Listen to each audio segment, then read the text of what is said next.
Ako ngayon ng supermarket, Supa. Ang tawag dito sa Japan.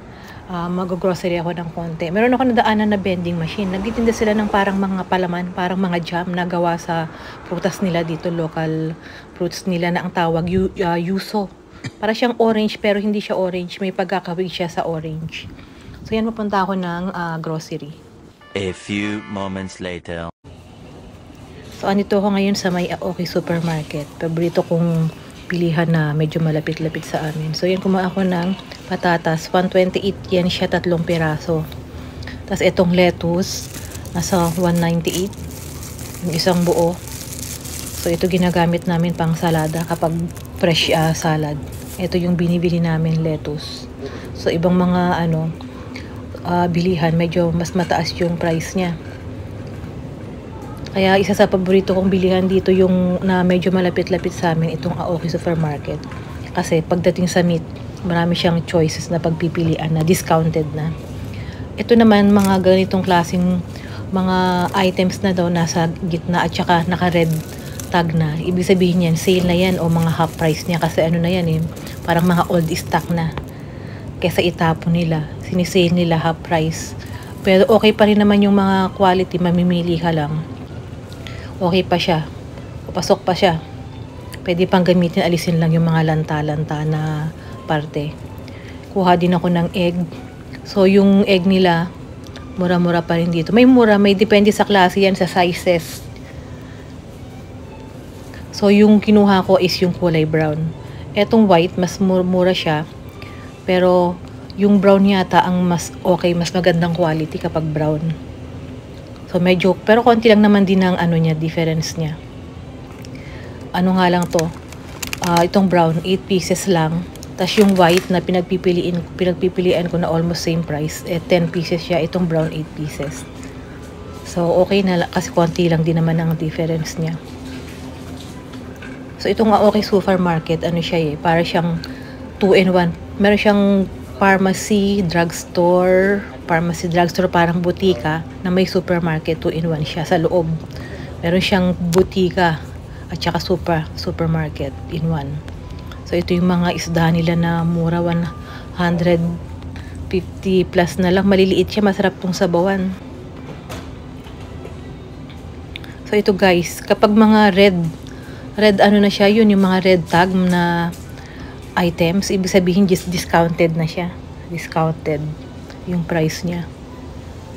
So dito yung paborito ko, isa sa paborito kong bilihan ng mga meat kasi ang dami niyang mga choices. Tsaka compared sa ibang supermarket na binibilhan namin, mas mura dito at tsaka mas maraming choices.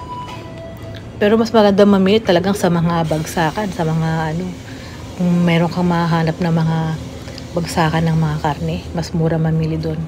Kaya lang kapag mga ganito na konti lang naman ang i-grocery, okay na sa mga ganito yung malalapit na supermarket. So ito yung kanilang mga chicken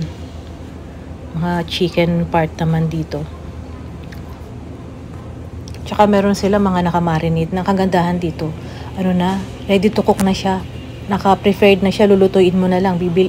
Pagbili mo, pag uwi mo ng bahay, lulutuin mo na lang. Hindi mo na kailangan maghiwa-hiwa, mag-chop-chop, maglinis. Na siya, naka-prefer na, malinis na. Ang ganda pa ng kanilang mga packaging, no? Yun ang isa sa nagustuhan ko rito. Ang ganda ng kanilang mga packaging. Tsaka, ready to cook na, preferred na. Ito, mga naman to, mga giniling na merong pork, may beef, meron ding chicken, yung giniling nila. So, yun diba, ang ganda ng kanilang mga pagkaka-prefer, ready to cook na, malinis, maayos.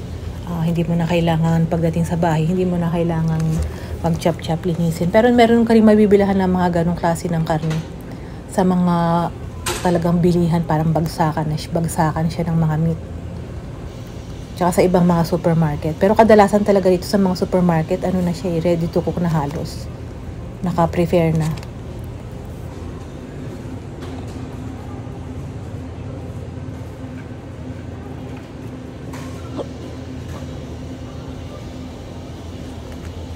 So, ito naman yung kanilang marinated na pork ito. So, kumuha ako ng isa para pag uwi ng bahay, lulutuin ko na lang siya. Ito na yung aking lunch. Mabilis ang lunch. So, ito naman meron silang mga ano dito, iba't ibang part ng chicken. More on breast chicken eh. Mura na rin to kaysa kakain ka sa labas. Mas ito, katulad nito, isang buong part ng is mga nasa almost 2 hakin lang. Kung kakain ka sa labas, mga ilang piraso lang is mga go hakin na o 5 hakin na. So, mas makakatipid ka talaga pag magluluto ka na lang sa bahay kasi mas makakahanap ka ng mga murang fresh item. So, ito naman ang kanilang Yakult na parang sale to eh. Ito yung sale nila. Yung mga regular price na iba, medyo may kamahalan. So, ito ang kanilang mga drinks area. Tsaka mas makakamura ka sa mga drinks kapag bibili ka sa supermarket kaysa sa vending machine. Mas mahal ang drinks sa vending machine. So, ayan, magbabayad na ako. Ganito yung style dito. Magbabayad ka sa machine. Maghulog ka ng pera mo sa machine. Pero yung nag-scan ng mga pinamili ko kanina, merong stop sa may counter. In-scan niya yung pinamili ko. Tapos, pumunta ako dito kung anong number ka, kung isang number sasabihin sa'yo ng stop. Tapos, doon ka magbabayad yung mga pinamili mo. Ganito ang style dito. Naka-ready na yung machine. Ando na yung amount ng babayaran mo. I-click mo. Meron na may English instruction yan. I-click mo na lang. Kapag cash or card o kung meron ka mga points card, ganyan. So, akin cash lang, kaya madali lang yan. Kaya hinulog ko lang kung ano yung amount, hinulog ko lang yung pera. Tapos, i-click mo lang yung okay, lalabas na yung resibo at saka yung change. So, ayan yung sukle dun lumalabas.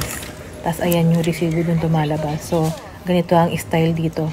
Tapos, ikaw din ang magbabalot ng mga pinamili mo rito. Hindi uso dito yung mga counter checker, yung mga bagger. Wala rito. Wala nga rin mga security guard dito kasi mga yan, maraming mga CCTV yan, mga video, mga camera. So, ganito ang style dito. Hindi uso yung bagger and counter checker. Kapag mamimili ka, ikaw ang magbabalot ng iyong mga pinamili. Ikaw ang maglalagay sa plastic bag.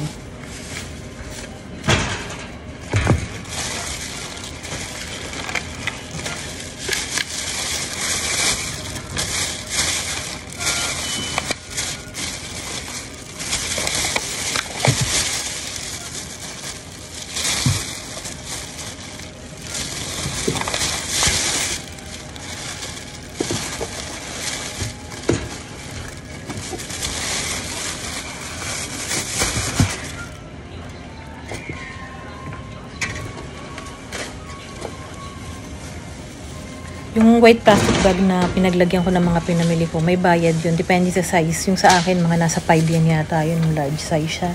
Pero itong mga white plastic bag na to, free na yan. Meron silang mga extra plastic bag dito. Free lang yan. Pwede mo kang kumuha. Pero wag lang sa sobra. Tapos ito yan, ginagamit ko pa rin. Nire-recycle ko yan. Nilalagay ko dyan yung mga sime, yung mga sa hugasan, yung mga hugasan. Diyan ko nilalagay. Bago ko tapon sa basurahan para hindi siya nangangamoy. Kasi dito yung mga basura merong schedule yan. Schedule siya.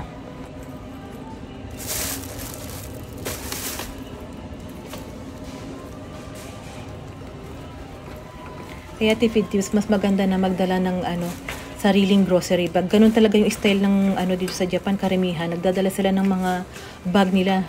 Lalagyanan ng mga pinamili. Ganun talaga ang style dito sa Japan. Minsan nakakalimutan ko. Kaya bumibili ako. Pero ayun sa amin naman, hindi naman nasasayang. Hindi namin tinatapon agad yan dahil nire-recycle namin yan. Ginagawa rin namin pang lalagyanan kapag meron kaming mga ilalagay o kaya basurahan, mga ganun. So hindi yan iniipon namin yan. Hindi namin tinatapon basta-basta. Nire-recycle namin yan. So yan, pauwi na ako. Medyo makulimlim, maulan ang panahon ngayon. Simula pa kahapon, maulan. Tapos ngayon, umaambon-ambon, tsaka makulimlim yung weather. 2,000 years later. Dito na ako sa bahay, mga Mars. Ito yung aking napamili sa halagang 1,620 yan. Mga nasa 400 plus sa pera natin sa peso. So, ipapakita ko sa inyo yung aking mga napamili. So, ito guys, nakabili ako ng 3 klase ng meat. Meron akong pork, meron akong giniling, at saka meron akong chicken. Giniling na, ewan kung giniling na beef ba yung nabili ko o giniling na pork. Basta yun, pang sasahog-sahog ko sa mga lulutuin ko na gulay, yung mga ginisang gulay, gano'n. Pang sahog yun. pati yung chicken. Pero yung chicken pwede ko rin siyang adobohin. So, depende sa kung anong gusto kong kainin. So, ito yung lulutuin ko ngayon for lunch.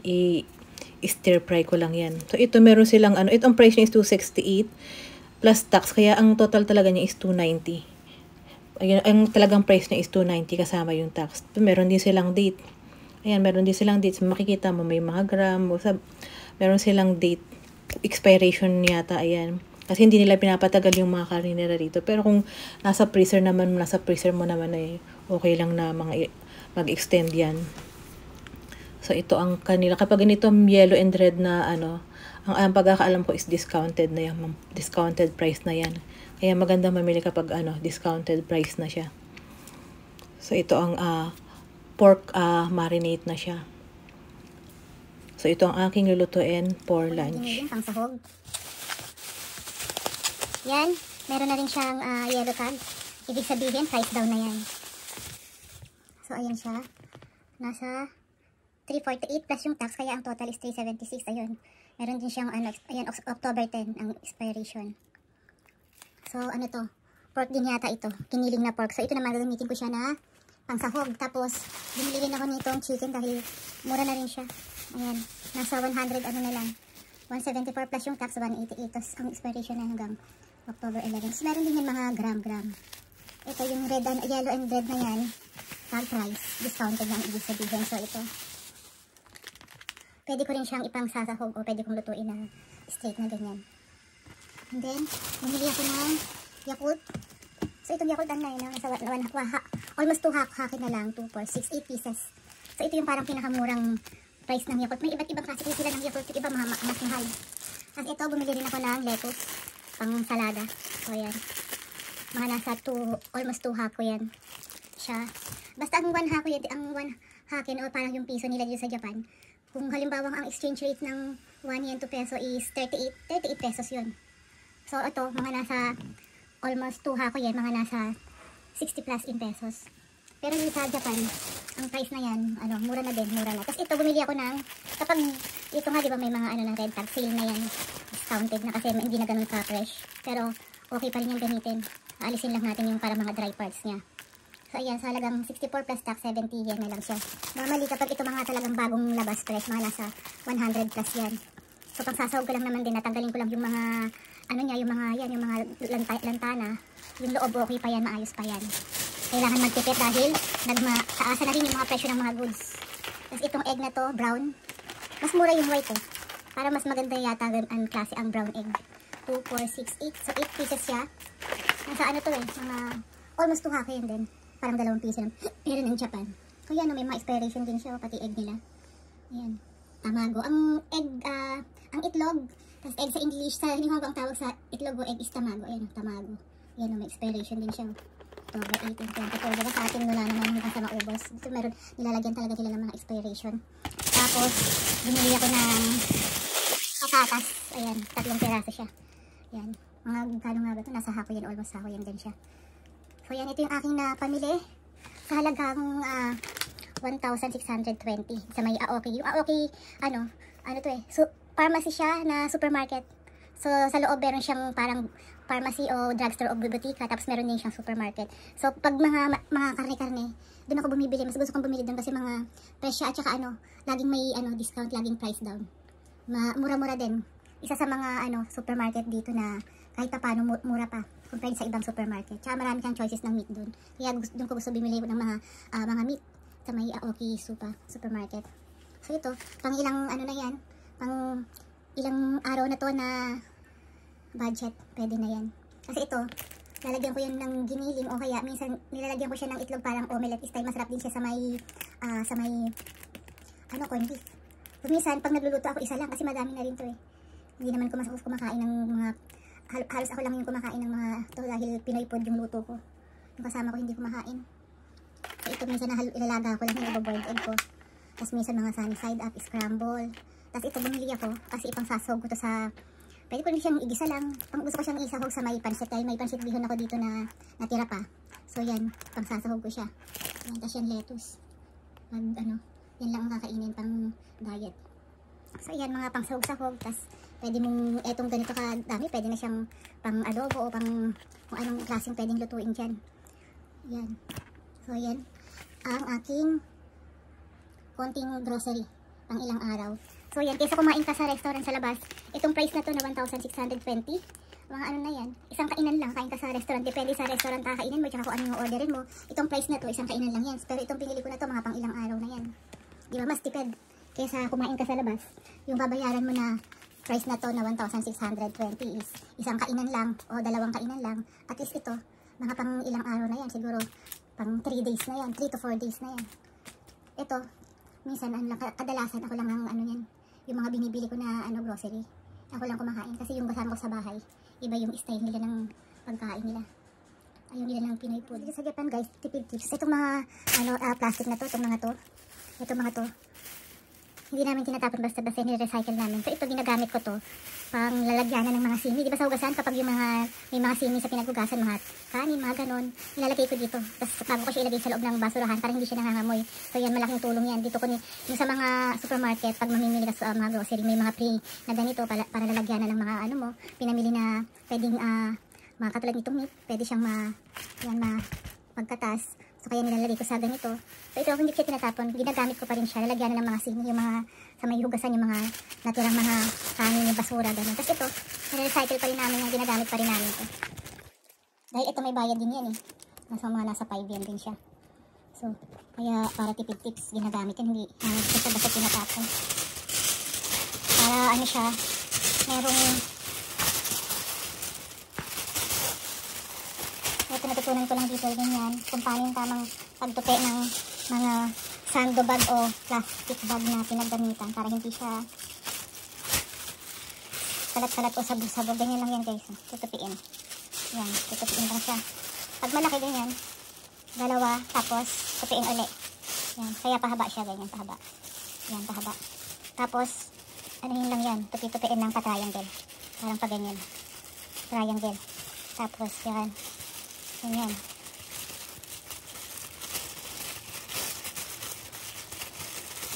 Ito yan ang style nila dito natutunan ko. Yung mga empty na plastic bag na pinagamitan. Tapos tupi lang natin siya. Ganyan, pasok natin sa loob. Ayan. Para mas maliit siya. Pwede mo siyang ipunin. So pag kailangan gagamitin mo ulit trash bag or pwede mo gamitin ulit pag namamalengke, magdadala ka lang. Kasi sa Japan, talagang pag kadala karamihan sa kanila pag namamalengke, nag-grocery. May mga dala silang sarili nilang bag. Dadala sila ng mga sarili nilang bag. So yan ang ating munting tipid tips. Tapos ito naman, maliit. Pwede natin ibuhol lang yan. Ganyan, para hindi siya sabog-sabog maliit yan. Para i-organize. So ito gagamitin ko yan sa lalagyanan ng mga simi sa hugasan. Para hindi siya nangangamoy bago ko siya ilagay sa loob ng basurahan. Kasi yung pagtapon ng basura dito is hindi naman may schedule siya. So ayan. Kasi ito pwede pa natin yung i-recycle.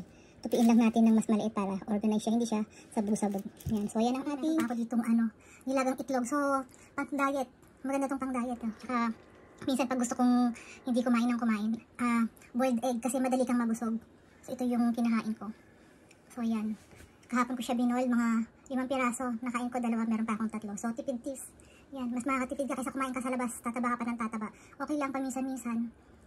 Pero yung regular na kakain ka sa labas, sa ano na ngayon ng nagtataasan ng mga presyo, halos lahat ng mga bilihin dito is kailangan din magtipid-tipid. So ito guys, lutuin ko na siya. Ito yung aking brunch, breakfast, and lunch ngayon para mabilisan. I-stir fry ko lang. Ininit ko lang tong kawalis. Nilagyan ko lang siya ng konting oil lang. Hindi ko siya iluluto sa sobrang daming oil na nagsisinin. Kasi magre-release naman yun ng sarili niyang oil. Kaya hindi masyado kapag sobrang oil na pag nagtatry. So, stir fry lang yan.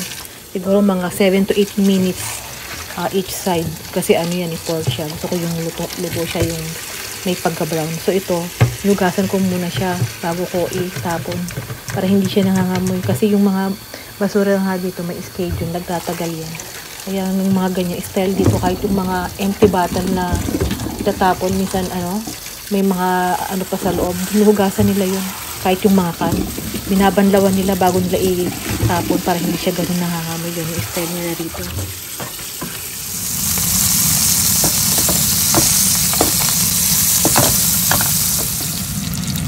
So yan, stir fry ko lang mga 7 to 8 minutes bawat side niya para luto talaga siya.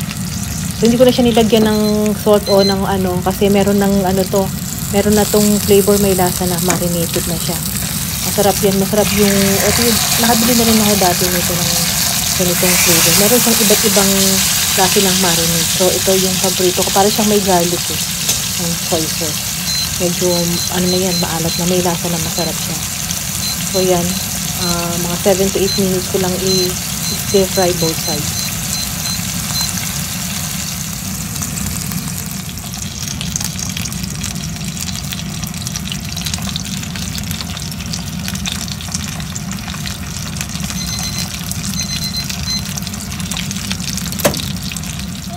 Diba, nagre-release siya ng sarili niyang mantika. Kaya hindi ako naglagay kanina ng sobrang mantika, konti lang para pang-start lang, hindi siya manikit. Kasi yan, nagre-release siya ng sarili niyang mantika. Kaya hindi na kailangan ng sobrang mantika na parang nag-swimming pag ipapray siya. Ito na ang ating brunch, breakfast, and lunch in one with matching boiled egg. Kasi meron pa akong natirang boiled egg. So yan na lang, mamatching ko siya sa boiled egg. No rice tayo ngayon. So itong ating brunch, breakfast, and lunch. So ayan guys, itong ating brunch, breakfast, and lunch. In one. Wala muna tayong rice. So yan, mas makakatipid mas makakatipid talaga kapag magluluto ka na lang sa bahay kaysa kakain sa labas. Lalo na ngayon, nagmamahalan yung mga presyo ng mga paninda, mga goods, mga bilihin. Grabe, nagtataasan. Kaya tipid tips pag mamimili, hanap ng mga yung mga discounted na price, yung may mga red red sticker na nakadikit, mga discounted na yun. Tsaka hanap ng mga bilihan, supermarket o mga wet market, yung mga street market, yung mga ganun. Mas mura minsan sa ganun kapag nakahanap pa ng mga street market na para siyang public market sa labas. Masarap naman. Kasi meron na tong may timpla na to, meron na siyang timpla. May lasa na. Kaya hindi ko na nilagyan ng kung ano-ano. Iniluto ko na lang.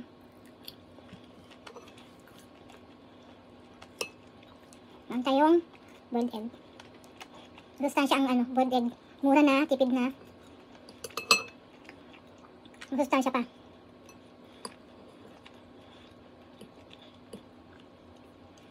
Kaysa mag-tinapay. Kasi papansin ko kapag mga tinapay, gutom ka pa rin. Pag boiled egg, kain ka lang ng isa, dalawa, mas nabubusog ka agad.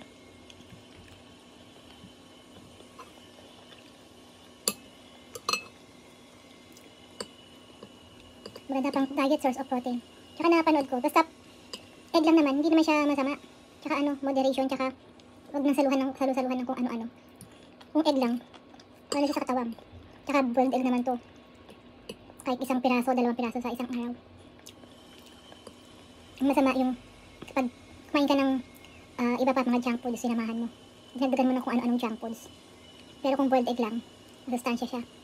Huwag na sa katawang.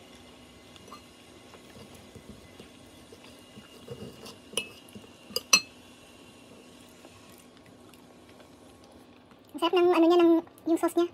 Yung pinang-marinate, para siyang may garlic. Garlic, soy sauce. Garlic and soy sauce.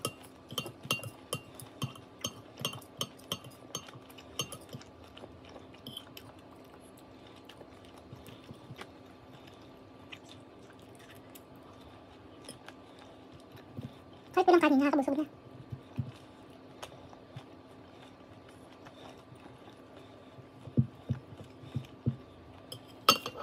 Dahil ang lasa niya.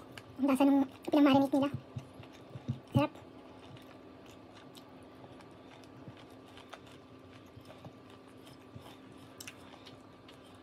Pork steak with boiled egg. Good source ng protein natin ngayon.